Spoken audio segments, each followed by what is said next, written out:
Hello, and welcome to this Pali Studies tutorial, and thank you for watching the Learn Pali channel. In this tutorial we're going to take a step back and look at a feature of verbs called voice, and specifically the passive voice. Unfortunately, this tutorial became a little long, and so I've split it into two parts. This first part will explain what the passive voice is, and in part 2 we'll look at how it's formed in the Pali language.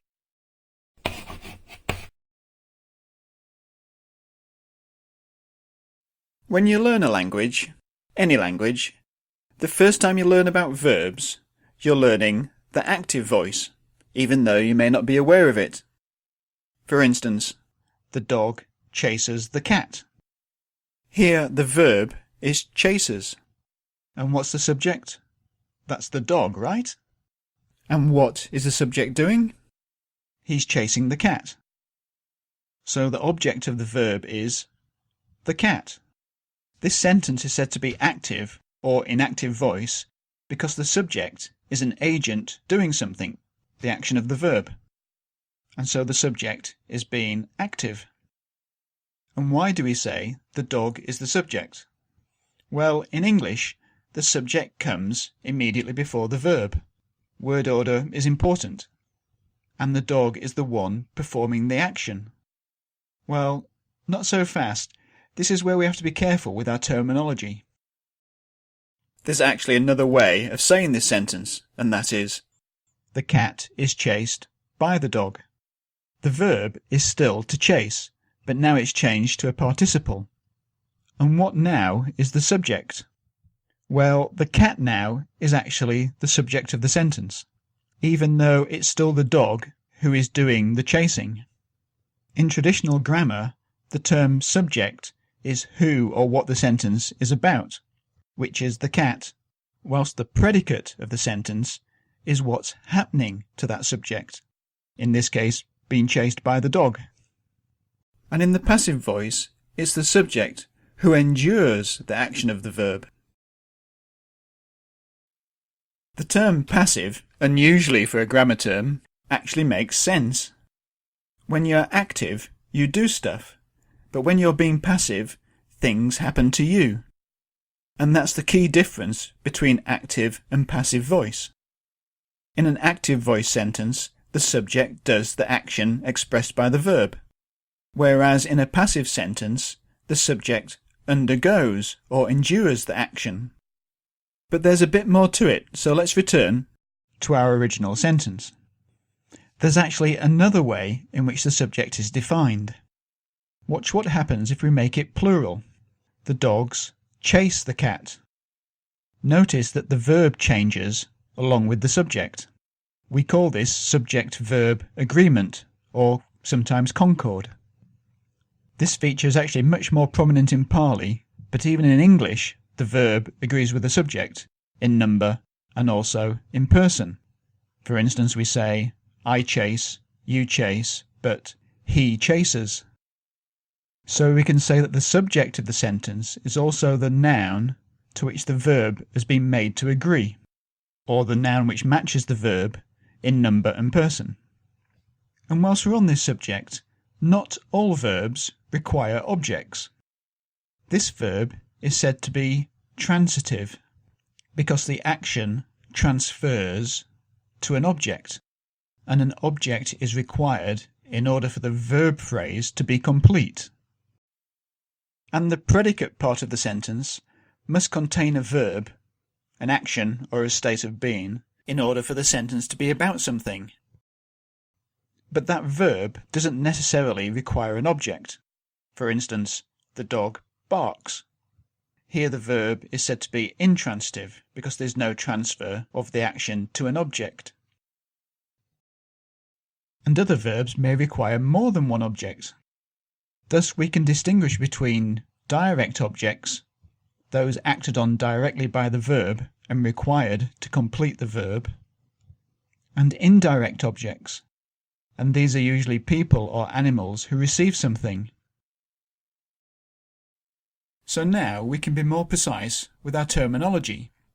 A sentence, according to traditional grammar, consists of a subject and a predicate. The subject is who or what the sentence is about, and in English this usually comes before the verb, but specifically the subject is the noun with which the verb agrees in person and in number, whilst the predicate consists of a verb which may or may not require objects. And these are actually termed arguments of the verb, and different verbs require different numbers of arguments in order to be complete. Now, importantly, terms like subject and object relate to the grammar of the sentence. What this means is we don't really need to understand the actual meaning of the sentence in order to be able to figure out which is which. It's more about how the words are constructed and their positioning. And so we can now contrast these with what are called semantic terms. And these are words like agent. The agent is the person or thing which actually does the action of the verb, whilst the thing which undergoes the action is called the target, and sometimes you may see this labelled as patient or even theme. These all actually have slightly different meanings, but for our purposes we're going to treat them as the same. And the beneficiary is the one who benefits from the action. These are called semantic or sometimes thematic roles because they operate on the level of meaning. We have to understand the sentence in order to know who is doing what to whom. These roles are more intuitive and less mechanical than grammatical terms. The important takeaway here is that the term subject relates to the grammar. It's that which is in agreement with the verb. And this is different from the idea of agent, who is the one intentionally acting. So, by now you might be asking, how does all this relate to voice? Well, it just so happens that in an active sentence, the grammatical subject overlaps with the agent of the action, and any object of the verb overlaps with the semantic target of the action. But the difference between these two concepts becomes clear when we look at the passive voice sentence. In the passive voice, the target of the action, that which is acted upon, becomes the subject of the verb. So now the subject is the cat. It's what the sentence is about, but specifically it's the noun which is in agreement with the verb. For instance, if we changed it to cats, we'd have to say the cats are chased. And this is called a passive sentence because the cat is not the one doing the action of the verb, but is in fact the target, the one undergoing the action of the verb, whilst the dog is still the agent. He's still the one doing the chasing. But now he is not the subject because he's not the focus of the sentence, but is included as a prepositional phrase. In fact, this is a good test for the passive voice. If you can put the agent in a phrase beginning with the term by at the end of the sentence, for instance, this was done by me, or whichever agent, then the sentence is in the passive voice. And if we look a bit more carefully at how we go from an active voice to a passive voice, we can see that the object of the active verb becomes the subject, whilst the verb itself is transformed into a past participle, and in English this is always accompanied by a form of the verb to be as a helping verb, and again in English it's actually this verb which alters to agree with the subject in person and number. And it also becomes intransitive. It makes sense without requiring an object. Also, the agent doesn't have to be included in order for the sentence to make sense, but if it is included, it's relegated to a prepositional phrase. And if the active sentence contains an indirect object, then we have a choice. We can make the direct object the subject of the sentence, changing the verb to a past participle, and add the indirect object. The agent can still be added to the end. Or we can make the indirect object the subject of the sentence.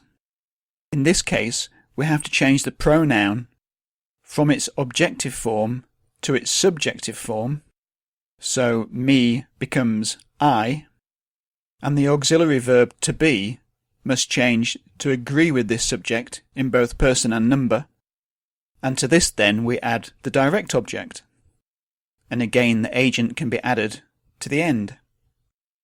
Well, I apologise if that was a bit long-winded, but many grammar guides are a bit loose with their terminology, and with many subjects in grammar, it's very easy to get confused. So, with the passive voice, the target of the action becomes the grammatical subject of the verb, and in English, this action will be expressed by a form of the verb to be, which will agree with the subject in person and number, plus a past participle. And any agent of the action will be in a phrase headed by the preposition by. So this gives us a good framework to look at passive constructions in the Pali language, which we'll look at in part 2. So feel free to subscribe to the channel, like the video, leave a comment, whatever. There are links to more information down in the description. And here are some more tutorials both on English grammar and the grammar of the Pali language. Thank you for watching.